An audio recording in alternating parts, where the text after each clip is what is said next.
오늘 우리에게 주시는 하나님의 말씀은 신명기 23장입니다.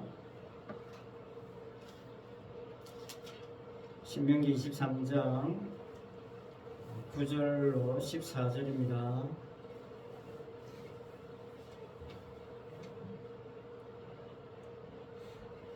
이 말씀을 한 절씩 교독하겠습니다. 내가 적군을 치러 출진할 때에 모든 악한 일을 스스로 삼갈지니 너희 중에 누가 밤에 몸서람으로 부정하거든 진영 밖으로 나가고 진영 안에 들어오지 아니하다가 해질 때에 목욕하고 해진 후에 진에 들어올 것이요 내 진영 밖에 변소를 마련하고 불리로 나가되 내 기구에 작은 삽을 더하여 밖에 나가서 대변을 볼 때에 그것으로 땅을 팔 것이요 몸을 돌려 그 배설물을 덮을지니 이는 내 하나님 여호와께서 너를 구원하시고 적군을 내게 넘기시려고 내 진영 중에 행하시니라. 그러므로 내 진영을 거룩히 하라. 그리하면 내게서 불길한 것을 보시지 않으므로 너를 떠나지 아니하시리라. 아멘. 진영을 거룩히 하라 라는 제목으로 오늘 말씀을 생각해 보려고 합니다. 오늘 말씀에서 핵심적인 단어를 몇 개 고른다면 적군 나오죠. 적군. 그리고 진영. 김의 옆에 있는 진영 아니고요. 군대의 진영을 말합니다. 변소 나옵니다. 변소. 거룩. 이런 단어들이 중요한 단어라고 할 수 있을 겁니다. 변소라는 단어 참 오랜만에 보죠. 이 용어들이 지금 무엇과 관련이 있느냐면 전쟁과 관련이 있습니다. 그러니까 적군을 치러 나갈 때 이렇게 해야 된다. 이렇게 오늘 말씀하고 있죠. 그 중에 특히 진영이란 말이 뭡니까? 진영은 적군과 싸우기 위해서 필요적절한 곳에 군대를 주둔하고 있는 베이스 캠프라고 할 수 있죠. 그곳을 진영이라고 합니다. 그래서 오늘 말씀에서는 이 진영의 중요성이 얼마나 중요한가 하는 것을 말씀하고 있습니다. 오늘 본문의 내용은 간단합니다. 이스라엘이 적군을 치러 나갈 때는 그 몸에서 배출되는 것들을 하나님의 진 안에는 두지 말라. 이게 오늘 말씀의 내용이죠. 적군을 치는 군대가 주둔하고 있는 그 진영 안에서는 대변도 보지 말라. 그런 이야기입니다. 진영 밖에 화장실을 만들어 놓고 거기 가서 볼일을 보라. 그렇게 이야기하고 있습니다. 일반적인 때가 아니고 전쟁할 때요. 적군을 치러 가려면 어떻게 해야 됩니까? 적군을 치려면 적어도 상대방의 군사력 정도는 따져봐야 되지 않겠습니까? 그리고 거기에 맞는 우리는 그러면 어떻게 대처해야 되는가? 우리는 무슨 무기를 준비할 건가? 우리의 군대 병력은 어느 정도인가? 군사력은 어느 정도인가? 이런 걸 따지고 그런 걸 챙겨야 되지 않겠습니까? 그런데 삽 하나 들고 진 밖에 나가서 대변을 보고 그 대변을 땅에 파묻으라. 이게 전쟁을 치려고 지금 준비하고 진을 치고 있는 그 진영에서 이스라엘이 해야 될 일입니다. 이게 전쟁 준비입니까? 만약에 누가 밤에 진영 안에서 잠을 자다가 몽설을 했다. 진영 안에 두면 안 되니까 밖에 나가서 목욕하고 와라. 이 정도죠. 몽설이든 대변이든 누구에게서 나오는 겁니까? 나에게서 나오는 거잖아요. 그러니까 내게서 나오는 것은 진영 안에 두지 말라, 그런 뜻입니다. 이게 오늘 말씀의 핵심이에요. 인간은 뭘 하든 간에 배설을 하게 되어 있습니다. 아무리 좋은 것을 먹어도, 아무리 신령한 일을 한다 해도 배설물 똑같아요. 대변 똑같습니다. 똑같은 걸 그냥 똑같이 지저분한 걸 생산해내는 겁니다. 이게 인간이에요. 그러니까 그 배설물들, 그 인간이 생산해내는 결과물, 그거 하나님의 진영 안에 두지 말라는 겁니다. 그 점을 확실히 하는 겁니다. 네가 뭘 하든지 너에게서 나오는 것은 네한테 나오는 수준은 딱 그 수준이다 그 말이에요. 딱 배설물 수준이다 그 말입니다. 그러니까 그거 다 버려야 된다는 거예요. 하나님의 진영 안에는 절대로 두면 안 된다는 겁니다. 다시 정리하면요, 진영 안에서 몽설한 것은 반드시 진영 밖에서 씻어야 돼요. 씻어야 됩니다. 몸에 묻어 있으니까 씻어야 됩니다. 배설물은 아예 처음부터 밖에서 처리해야 됩니다. 그리고 처리하는데도요, 아예 쳐다보지도 못하게 해요. 그 배설물, 자기가 대변을 보고 나면 그 보지도 말고 삽을 가지고 등을 돌리고 묻어버리라는 겁니다. 그걸 가지고 오늘 말씀에서는 뭐라고 하셨느냐면, 이게 바로 하나님의 행하심이다, 그렇게 이야기했어요. 14절 말씀에 이는 내 하나님 여호와께서 너를 구원하시려고 적군을 내게 넘기시려고 내 진영 중에서 행하심이라, 그렇게 말씀하고 있습니다. 하나님이 행하시는 일을 이스라엘이 지금 한다는 거예요. 해야 된다는 겁니다. 그러니까 하나님이 행하시는 걸 그냥 이스라엘은 보여준다는 거예요. 하나님은 끊임없이 그 이스라엘의 진영을 거룩하게 하기 위해서 일하시고 계신다는 거예요. 열심히. 왜? 자기 백성 구원하시려고, 적군을 그냥 이스라엘에게 넘겨주시려고. 이스라엘이 막 쟁취한 거 아닙니다. 그냥 넘겨주시려고 하나님께서 이스라엘을 거룩하게 조치하고 계신다는 겁니다. 그게 하나님의 행하심이에요. 다시 말하자면요, 하나님께서 행하시는 그 거룩을 구체적으로 보여줘야 되는 게 이스라엘의 전쟁이다 그 말입니다. 오늘날 군사력 가지고 전쟁하는 그거 이스라엘 전쟁 아니에요. 핵 만들고 폭탄 터뜨리고 그게 전쟁 아닙니다. 이스라엘의 진짜 전쟁은 하나님의 거룩하심을 보여줘야 돼요. 그래서 하나님께서 이스라엘의 진영을 어떻게 조성해 놨느냐, 이거 이제 살펴보면 말씀 정리되는 거겠죠. 이스라엘의 진영을 하나님이 어떻게 만들어 놓았냐, 그 진영을 참 정말 잘 구성해 놓으셨어요. 그 진영의 가장 가운데 중심에 뭐가 있습니까? 성막이 있어요. 항상 성막이 있습니다. 성막 안에 법궤가 있죠. 원래 그 법궤 위에서 하나님이 이스라엘과 만난다고 했거든요. 그러니까 이스라엘의 진영의 중심은 언제나 성막이고 법궤입니다. 그리고 그 성막을 중심으로 그 직사각형이거든요. 성막이. 그래서 세 지파씩 12지파가 포진하게 되어 있습니다. 동서남북으로 둘러싸고 있어요.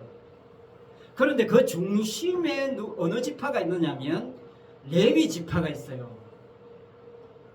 그러니까 레위 지파를 하나님이 따로 떼냈습니다. 그러기 위해서 창세기에 보면 요셉 지파를요, 두 지파로 나누었어요. 요셉의 두 아들 에브라임과 므낫세가 각각 한 지파씩 부여받게 됩니다. 그래서 레위 지파를 포함하면요, 사실은 이스라엘에게 13지파가 돼요. 우리 다 12지파라고 알고 있잖아요. 그러나 실제로 13지파입니다. 왜? 레위 지파를 따로 떼내기 위해서. 그래서 사실은 레위 지파가 지파에 포함이 안 되죠. 왜? 땅을 분배받지 못했으니까. 하나님이 레위 지파는 땅을 분배하지 않습니다.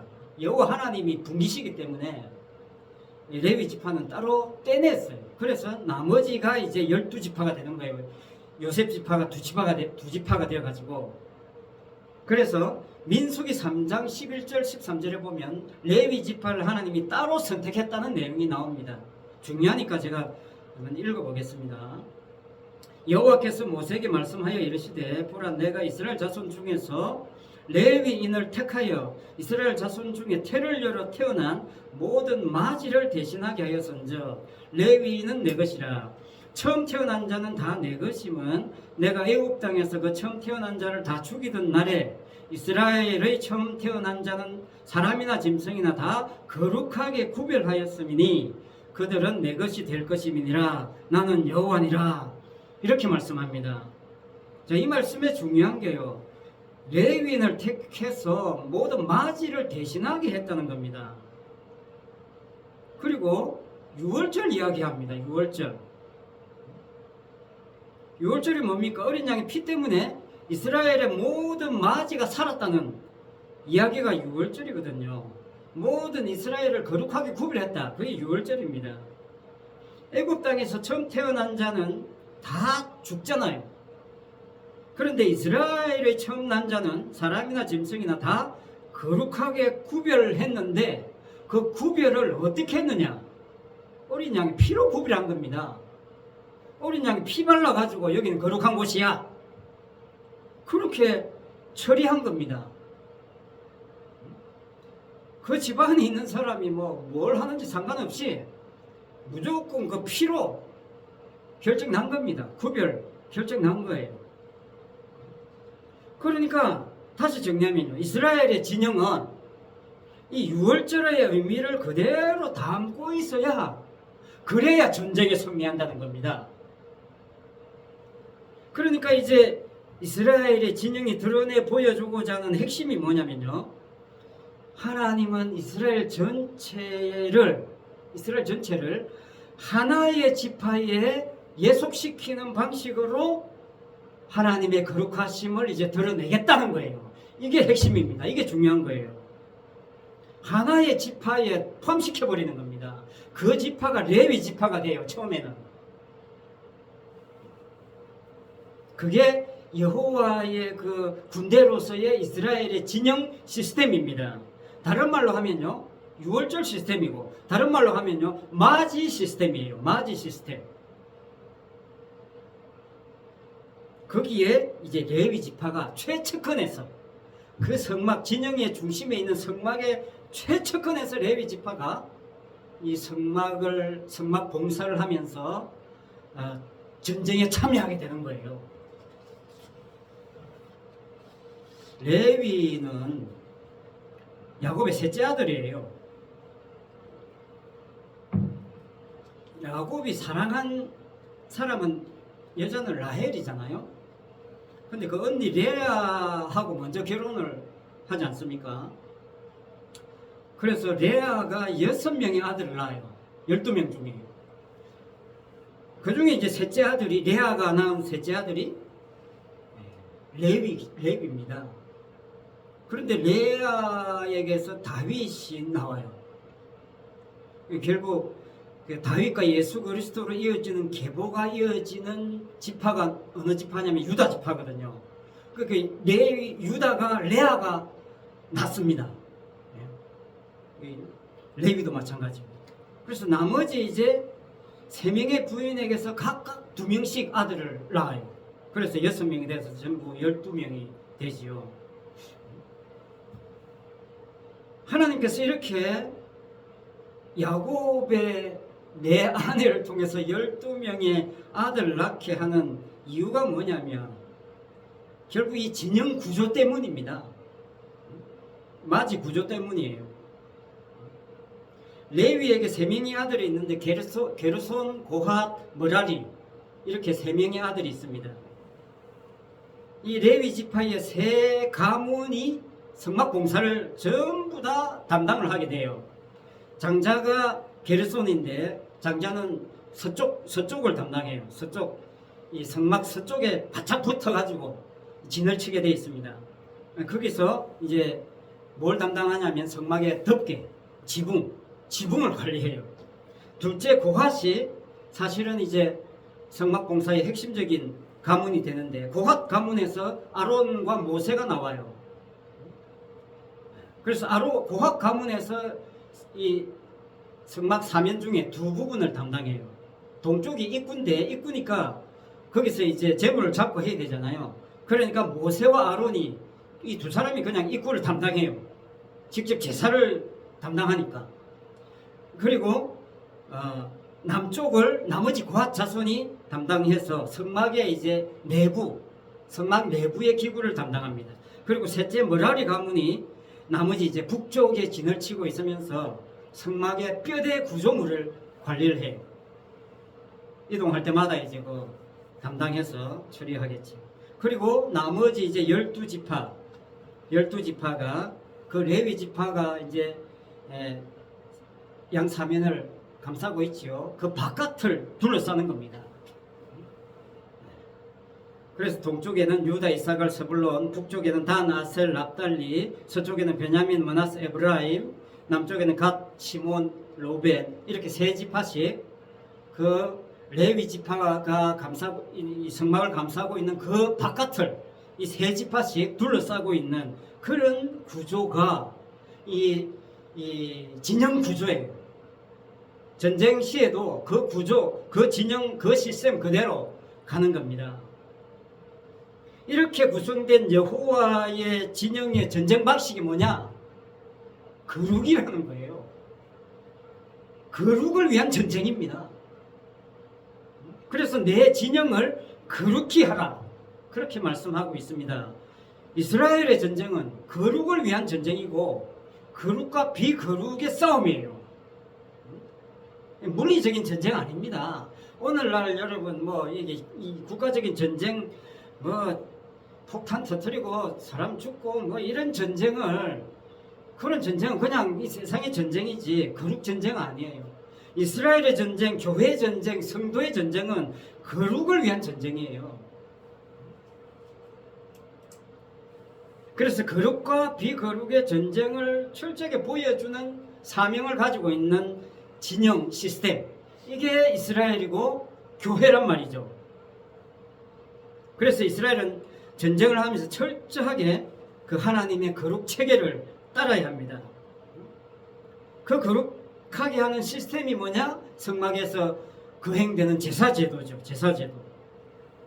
그 제사에서 뿌려지는 그 피뿌림, 그 피가 이스라엘을 거룩하게 유지시킨다는 점을 전쟁할 때에도 보여줘야 된다는 거예요. 전쟁할 때도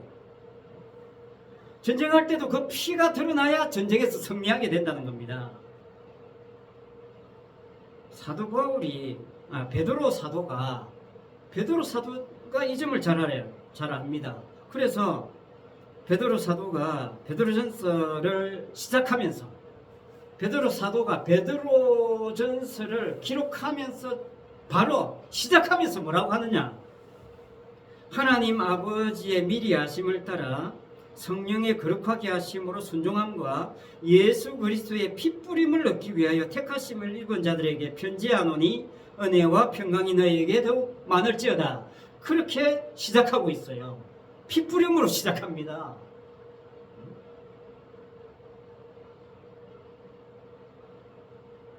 왜 하나님이 성도를 택했냐? 예수 그리스도의 피뿌림 때문에 선택했다는 겁니다. 피를 발라놓기 위해서 선택했다는 거예요. 그래서 베드로가 이 점을 강조하는 이유가 뭐냐면, 그러니까 네가 행한 것 때문에, 네가 잘난 것 때문에 네가 하나님께 축복받고 복받고 지금까지 잘 먹고 잘 살고 있다는 것이 아니라는 점에 대해서 흔들리지 마라, 그런 뜻이에요. 피뿌림으로 네가 하나님 편이 돼가지고 하나님의 은혜와 축복을, 은혜와 평강이 너에게 더욱 많을지어다. 그 은혜와 평강이 피뿌림으로 유지되고 있다. 네가 열심히 신앙생활 하는 거 당연한 거지. 그거 덕분에 피뿌림 받은 게 아니다. 그런 점에서 강조하면서 시작하는 거죠. 베드로 서신을. 그래서 우리는 우리의 신앙생활 속에서, 예배드림 속에서, 제사드림의 행위 속에서 우리의 행위를 철저하게 묻어버리고 철저하게 덮어버리고 씻어버려야 된다는 거예요. 오로지 그 제물의 피에 의해서 거룩이 유지되어야 전쟁에서 승리한다는 겁니다. 신앙생활에 승리한다는 거예요. 그 진영을 철저하게 견고하게 구축하라. 그게 교회가 할 일입니다.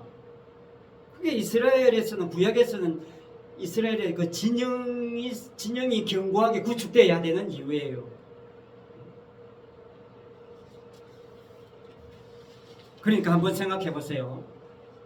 지금 전쟁에 나가고 있는 이 군사들에게 지금 저쪽 적군을 염두에 두고 있는 말씀이냐 하는 거예요. 지금 저 상대 적군이 지금 우리를 치려고 진을 치고 있는데 저쪽을 염두에 두고 지금 하나님이 이런 말씀을 하고 있느냐 하는 겁니다. 아니잖아요. 저쪽을 고려한다면 저쪽보다 어떻게 하면 더 많은 군사력을 우리가 준비할 건가, 이런 차원에서 생각해야 되는데 저쪽을 전혀 고려하지 않아요. 저쪽은 아주 없는 것처럼 지금 하나님께서 이야기하시는 겁니다. 이 적군을 아주 무시해도 개무시하는 거예요. 동시에 네가 만들어내는 것, 네가 혹여나 신앙생활을 해서 네가 거룩을 만들어냈다라고 생각하는 것을 무시해야 된다. 그 이야기를 하는 겁니다. 예를 들면 이런 거예요. 그냥 이스라엘은 하나님이 선택한 착한 나라고 이방 나라는 나쁜 나라이기 때문에 하나님이 이스라엘이 하나님이 시키는 율법대로 잘 지키고 행하면 저 나쁜 나라 무찔러 주시고, 만약에 하나님이 시키는 대로 네가 잘 안 한다? 그럼 내가 나쁜 나라를 통해서 너를 공격해서 너를 피하게 만들겠다. 이렇게 해석하고 적용하면 잘못 해석하고 적용하는 것이다, 그런 뜻이에요. 물론 겉으로는 율법이라는 것이 그렇게 보여요. 말씀도 율법의 말씀을 주실 때도 그렇게 드러나 보여요. 그렇지만 그건 본질적인 내용이 그게 아니라는 뜻입니다. 이스라엘의 전쟁이 그런 단순한 전쟁이 아니에요. 겉으로 보면 내가 열심히 말씀 지키고 율법 지키고 하나님이 시킨 대로 잘 해가지고 하니까 저쪽에 저거끼리 싸워가지고 그냥 도망가네, 이런 결과가 생긴단 말이죠. 그러나 실제로는 그게 아니다, 그 말입니다. 그러니까 이스라엘의 전쟁의 핵심은 사실은 저쪽 적들과 싸우는 게 아니에요. 이게 아주 중요합니다. 이스라엘은 사실은 내부와의 전쟁이에요. 나 자신과의 전쟁이다, 그 말입니다. 자신부터 하나님 앞에 어떤 존재여야 하는가 하는 점에서 하나로 똘똘 뭉치는 진영, 그게 여호와의 진영입니다. 이스라엘의 진영입니다. 그게 뭐냐? 거룩이라는 뜻이에요. 그 거룩이 어떻게 주어지느냐? 하나님의 행하심 때문에 주어지는 거죠. 하나님의 행하심으로 우리에게 거룩이 주어졌다는 것을 드러내 보여주는 전쟁, 그게 이스라엘의 내부의 전쟁이에요. 왜? 사탄은 끊임없이 네가 한 것 때문에 네가 하나님의 축복을 받은 거야, 이거 계속 쑤시거든요. 끊임없이 그걸 쑤십니다. 그러니까 내가 싸워야 할 전쟁은 아니야, 그거 아니야. 내가 그렇게 한 것도 하나님의 은혜야. 하나님이 하게 하지 않았으면 절대 내가 그렇게 할 수 없어. 나는 내가 하는 거에 내가 제대로 할 줄 아는 거라고는 똥 싸는 거밖에 할 수 없어. 내가 하는 것이라고는 진짜 정말 저 배설물 정도 수준밖에 안 돼. 난 아무것도 아니야. 하나님이 거룩하게 하셨어. 끊임없이 그 하나님의 거룩하심을 드러내는 싸움, 이게 진정한 이스라엘의 싸움이다, 그 말이죠. 성도의 전쟁이다, 그 말입니다. 하나님의 전신갑주를 입어야 하는 이유가 여기에 있는 겁니다. 하나님의 전신갑주 입으면요, 내가 안 보이거든요. 내가 더 말씀드렸습니다. 전신갑주만 보여요. 전신갑주만 보인다는 게 뭐냐면 하나님이 하신 일만 보인다는 거예요. 하나님이 주신 믿음, 하나님이 주신 구원, 하나님이 주신 복음의 능력, 이런 것만 보이는 거지 내가 안 보이는 거예요. 그게 거룩입니다. 그게 내 진영을 거룩하게 하라는 거예요. 거룩으로 하나 되라는 겁니다. 저쪽 신경 쓰지 말라는 거죠. 오히려 네 속에 적군이 있다, 그런 뜻입니다. 여러분, 하나님이 행하시는 전쟁의 상대는요, 사실 이방 나라가 아니에요. 그 이방 나라를 사로잡고 있는 사탄이거든요. 하나님의 전쟁 어떻게 시작됐습니까? 창세기 3장 15절에서 시작된 겁니다. 왜 시작됐습니까? 사탄이 인간을, 하나님이 창조한 피조물을 볼모로 잡고 하나님을 협박하기 때문입니다. 사탄이 사실은 인간을 잡고 인질극을 벌리는 거예요. 그래서 하나님이, 아니 내가 창조한 인간을 인질로 삼아 이 비겁한 놈, 그래서 내가 너를 박살내겠어 라고 하는 선포가 창세기 3장 15절입니다. 여자의 후손과 뱀의 후손과의 싸움 이야기를 하는 겁니다. 전쟁은 하나님이 하시는 거예요. 주님이 하시는 겁니다. 신앙생활의 전쟁 주님이 하시는 거예요. 주님이 십자가에서 사탄 박살내고 승리한 결과로 전리품으로 성도가 발생한 거예요. 교회는 주님의 성도를 이 땅에 발생한 겁니다. 그래서 교회가 할 일은, 그 주님의 승리로 발생한 교회가 할 일은 주님의 승리를 찬양하고 전가하는 것밖에 없어요. 다른 거 할 게 없습니다. 그거 영광 돌리는 일, 그거 내가 평생 동안 하면 되는 것이고, 우리가 모여서 평생 동안 할 일입니다. 교회는 뭐 하는 곳이냐면 결국 오늘 말씀 구약의 진영과 같은 역할을 하는 곳이라는 겁니다. 이스라엘의 진영은 제물의 피로 유지된 거룩, 그걸 고수해야, 그걸 고수하는 한 하나님의 역사가, 하나님의 승리가 주어지는 겁니다. 하나님께서 승리하게 하기 위해서 그걸 견고하게 고수하시는 거죠. 이중 삼중으로 성막 법궤를 둘러싸고 있는 겁니다. 에베소서 이야기를 에베소서식으로 말씀드린 것처럼 전신갑주를 입는 거예요. 아마 똘똘 감싸는 겁니다. 온 몸을 하나님의 전신갑주로. 다시 말하자면 하나님이 행하심으로 온 몸을 그냥 칭칭 감고 있다는 거예요. 하나님이 행하심으로. 하나님이 여기도 행하셨고, 머리에도 행하셨고, 내 몸에도 행하셨고, 손발에도 행하셨고, 그 하나님의 행하심을 드러내기 위해서 내가 하는 일이 뭐다? 내가 하는 일을 보니까 나는 맨날 먹고 하는 게 이 배설물 이거 생산하는 것밖에 안 하는 거예요.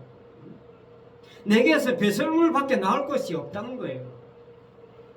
그거 버리는 재미로 신앙생활 하라는 거예요. 내게서 나오는 것을 다 버리는 재미로. 그 내게서 나오는 것의 최정점이 뭐냐면 인간의 자기의입니다. 인간의 자기의. 그걸 사도 바울은 배설물로 여긴다고 했잖아요. 예수 그리스도의 십자가 외에는.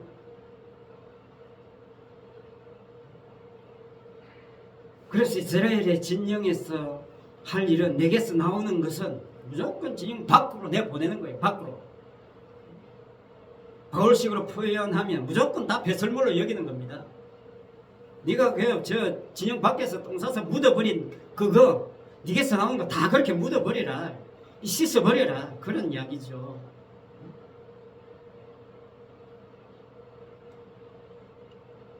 나 자신이 본래 진영 밖에 나가서 파묻어버려야 될 나 자신 자체가 쇳덩어리 아닙니까? 내가 인간 자체가 쇳덩어리니까, 뭐 저 배설물에 비교도 안 되는 쇳덩어리니까 내가 이 쫓겨나야 되고 밖에 버림당해야 되고 내가 묻어버려야 되는 그런 존재임에도 불구하고, 뭐 때문에? 피 때문에, 피 발라놓은 그것 때문에 거룩하게 취급하시는 이 하나님의 은혜가 도대체 무슨 복이냐는 거죠. 이거 나 모르겠다는 겁니다. 난 도대체 이유를 모르겠다는 거예요. 하나님이 이렇게 복 주시는 이유를. 이 정도 되면요, 사탄이 열불 나는 거예요. 아, 저 교회는 네가 좀 열심히 하면 내가 복 준다고 아무리 사기쳐도 안 통하네. 이 정도 돼야 교회라고 할 수 있는 거죠. 그러니까 나는 진영 밖에 나가서 그냥 배설물 취급당해도 마땅한 인간인데 도대체 어떻게 나를 이렇게 성도로 하나님의 군사로, 그룹을 위한 군사로 하나님이 나를 사용하시고 예배드리게 하시고 섬기게 하시고 봉사하게 하시고 전도하게 하시고 어떻게 이렇게 이 세상에서 하나님의 성도로 살아가게 하는지 도무지 내 쪽에서는 아무래도 나올 게 없으니까 도무지 그저 그냥 감사할 것밖에 없습니다. 이게 오늘 본문의 내용입니다. 여러분, 우리 안에서 나오는 것은 사실 더러운 욕망과 배설물같이 버려야 할 것들 뿐이에요. 사실은 날마다 그것을 더 깊이 알아가는 사람들이 성도고 교회 아니겠습니까? 나는 마치 더러운 것을 담아놓은 그릇과 같은데 하나님께서 그 그릇을 날마다 깨끗하게 씻으신다는 거예요. 왜? 피 때문에, 피 뿌렸기 때문에. 거룩한 피를 발라놨어요. 하나님 그 피만 보고 기뻐하시는 겁니다. 마태복음 15장에 예수님께서 이런 말씀을 하셨습니다. 11절이에요. 입으로 들어가는 것이 사람을 더럽게 하는 것이 아니라 입에서 나오는 그것이 사람을 더럽게 하는 것이니라. 음식 이야기하는 거 아닙니다. 왜냐면요, 바로 앞에서 뭘 이야기했냐면 장로들의 전통 이야기했습니다.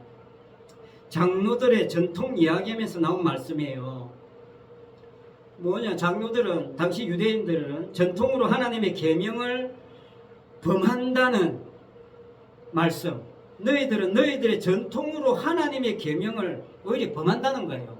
전통으로 하나님의 계명을 누구보다 잘 지키고 있다고 생각하고 있었는데 어떤 얄궂은 청년 하나가 나타나가지고 너희들은 오히려 그 전통으로 하나님의 계명을 범하고 있다고 이야기한 겁니다.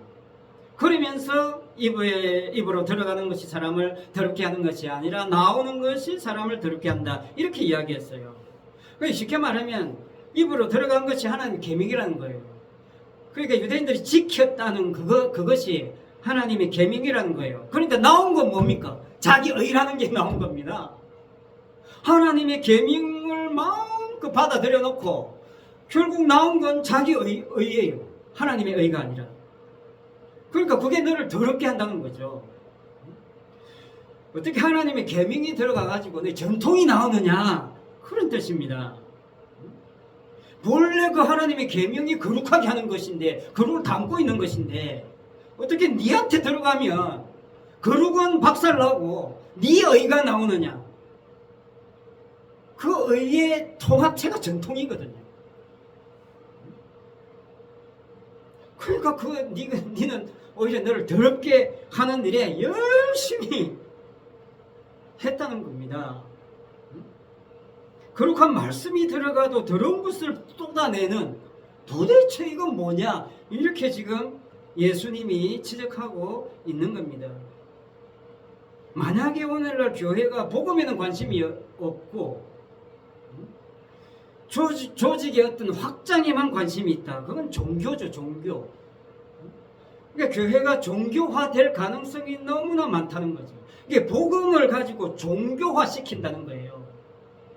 지금 예수님의 이야기를 오늘날 우리가 적용한다면 그렇습니다. 하나님의 계명이 들어가서 전통을 만들어낸다니, 그리고 그 전통을 자랑하는 거죠, 사람들이. 오늘 우리도 똑같이 그런 잘못을 범할 가능성이 얼마든지 있다는 거예요. 내가 쌓아온 전통, 내가 내 가문이 만들어 놓은 전통. 여러분, 1월 20일 날 망년회가 있는데, 어떤 망년회냐면 우리 집 가문의 망년회가 있어요. 우리 집 가문. 우리 집 가문에 할아버지가 4분이 계시는데 우리 집의 할아버지는 셋째 할아버지예요. 그러니까 그 할아버지 4분의 자녀들이 총 출동하는 망년회를 한다는 겁니다. 참석자는 무조건 10만 원씩 줄 테니까 오라. 그래서 이제 가기로 했어요. 10만 원 준다고 했어요. 그 두 사람 가면 20만 원이에요. 그 가문의 막년회 왜 합니까? 우리 가문이 이 정도다 하는 걸 이제 스스로 확인하기 위해서 모이는 겁니다. 그래서 우리 가문에서 이런 훌륭한 사람이 있고 또 우리 가문은 이렇게 이제 많고 우리 가문이 이렇게 대단하다 뭐 이런 거 좀 확인하고 싶은 마음도 있겠죠. 그래서 이제 우리 때 지금 우리 위에 때분은 거의 몇 분 안 계시니까 뭐 한두 분 계실까 말까 하고 지금 우리 나이 때 우리 때 사람들이 대부분이고 이제 자녀들 때까지 다 모인다는 거예요. 그 모여서 결국 자랑하는 것은 우리 가문의 전통밖에 없어요. 우리 가문의 전통이 이 정도다. 우리 할아버지 때가 이렇게 이랬고 뭐 이런 전통 이야기 하는 거죠. 우리는 이제 누구의 몇 대 손인데 뭐 이런 거 자랑하는 거죠. 그러니까 인간은 하나님의 말씀을 가지고도 자기들의 전통을 세운다는 거예요. 여러분, 교회는 하나님께서 자기 피로 사신 겁니다. 예수님의 피 때문에 구원받은 거예요. 그게 교회입니다. 예수님의 피로 구원받은 성도가 아는 것은 뭐냐? 죽을 때까지 살아가면서 내가 죽을 때까지 열심히 신앙생활 해도 내 속에 나오는 것은 더러운 것밖에 없구나. 이거 아는 거예요. 내가 좀 더 거룩해지네? 그거 아닙니다. 가면 갈수록 내 속에 정말 더 더러운 것밖에 없구나. 이거 깨닫는 거예요. 그리고 그 더러움을 아무 조건 없이 덮어버리는 피. 그 피에 의해서 진짜 거룩이 계속 유지되고 그 구원이 더 견고해진다는 것을 더 풍성하게 알아가는 것. 그게 우리의 신앙생활이에요. 그게 하나님의 전순갑주를 입은 군사로서의 교회고 성도라는 것입니다. 이 하나님의 은혜와 평강이 베드로 사도가 서신을 쓰면서 기록한 대로 더 풍성하게 주어지고 누리는 그런 우리 성신교회 성도의 삶이 되시기를 바랍니다. 기도하겠습니다. 아버지 하나님, 하나님께서 사탄과 열심히 싸우고 있는 그 상황을 우리는 망각하고 살 때가 많습니다. 내가 이 세상을 치열하게 살아가면서 싸우고 있다고 생각하지, 하나님이 사탄과 지금 싸움의 그 결과로 우리에게 어떤 축복이 주어졌는지에 대해서는 아버지 하나님 우리가 생각지 못하고 늘 우리는 우리의 힘듦과 어려움과 아픔과 고난 여기에 매여 있으면서 이게 어떻게 하면 좀 더 해소될까 이런 데만 관심이 있는 것이 우리의 연약한 모습입니다. 아버지 하나님, 오늘도 말씀을 통해서 주님의 그 십자가의 고난과 부활의 능력으로 말미암아 우리에게 주어진 그 하나님의 거룩이 날마다 우리 속에서 더 새롭게 귀하게 여겨지며 더 크게 다가올 수 있는, 그러므로 해서 내 속에 진정한 평안과 은혜가 더 풍성해지는 그런 아버지 하나님이여, 우리 성도의 능력 있는 신령한 삶이 되게 하여 주시옵소서. 예수님 이름으로 기도드리옵나이다. 아멘. 79장 찬송합니다.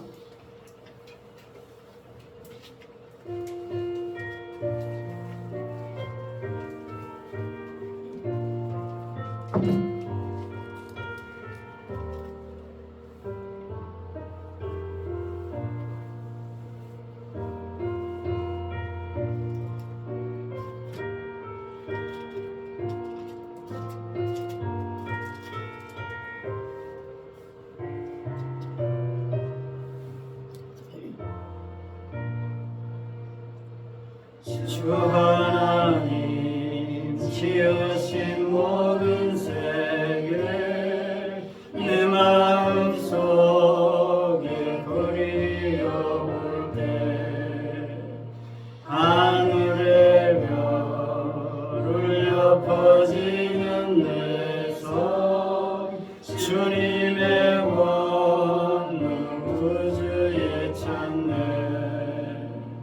주님의 높고 위대하심을 내 영혼이 찬양하네. 주님의 높고 위대하심을 내 영혼이 찬양하네. 숲속이나 험한 산골짜기에서 지저귀는 저 새소리들과 고요하게 흐르는 시냇물은 주님의 솜씨 노래하도다. 주님의 높고 위대하심을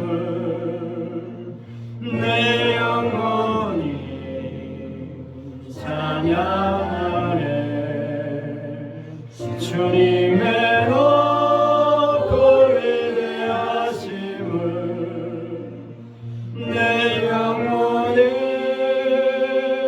찬양하네.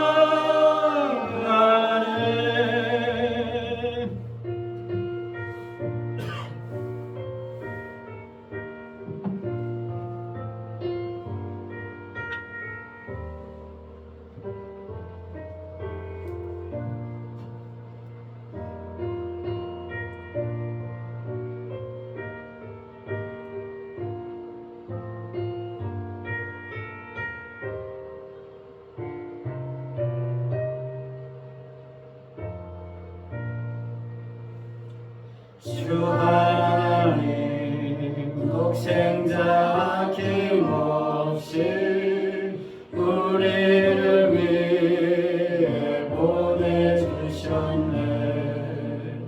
십자가에 피 흘려 죽으신 주 내 모든 죄를 대속하셨네. 주님의 높고 위대하심을 내 영혼이 찬양하네. 주님의 높고 위대하심을 내 영혼이 찬양하네. 내 주 예수 세상에 다시 올 때 저 천국으로 날 인도하리.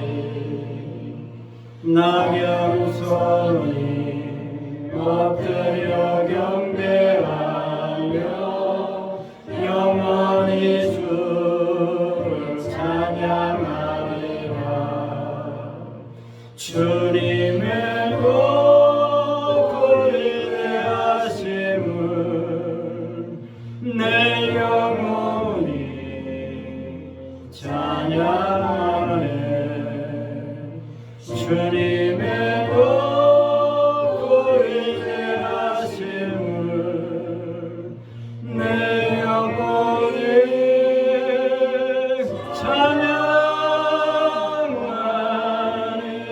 찬양하네. 기도하겠습니다. 지금은 십자가에 죽으시고 부활하사 자기 백성의 죄를 덮어버리시고 씻어버리신 우리 주 예수 그리스도의 은혜와 오직 예수 그리스도의 십자가의 피로 자기 교회를 사신 하나님 아버지의 크신 사랑과 하나님의 전신갑주를 입혀서 나는 감추고 십자가만을 전가하게 하시는 그 성령님의 감화 감동 위로원사 교통하심과 충만하심이 우리 모든 성도들 위해 항상 함께 있을지어다. 아멘.